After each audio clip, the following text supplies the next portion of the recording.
Yes. Okay na. So how was it na working with this film? Ano yung mga na-discover nyo din sa ano? Kasi, oo nga pala, JC is more on ABN and Rian is all, we all know, a loyal kapuso talaga. So how was it?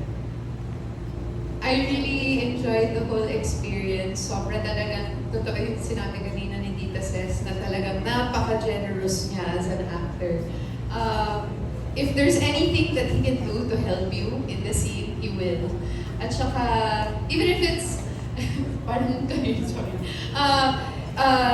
He will go farther than what it takes na para bang hindi lang yung acting part yung gagawin niya, pero kung pwede siya mag-contribute dun sa lines, pwede din siya kung ano yung mas natural niyang sasabihin. Di ba na pag-uusapan natin before scenes kung may papalitan. Ayun, talagang ini-imbibe niya talaga what would Ryan do? What would Ryan say? So, ayun. It really helped me. It made my job super easy. Actually, hindi lang si Ria, everybody here is easy to work with.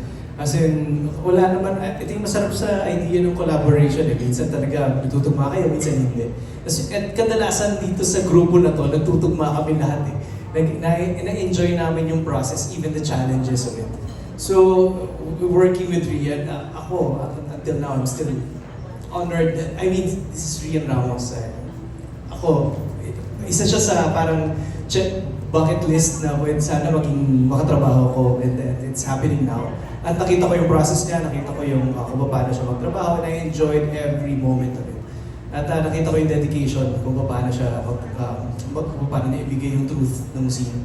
So ako, super sulit sa akin yun. Para ako, kasi minsan nanonood ako eh.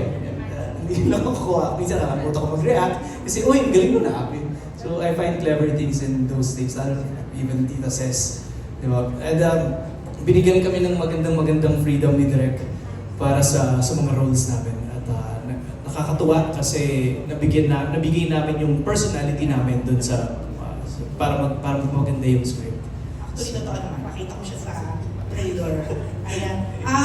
Tama ba? Parang it started with the one night stand.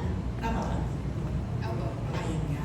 So, curious lang ako, in real life ba, have you ever, yung alam mo yung, although, have you ever parang, hindi naman fantasize, kung hindi parang,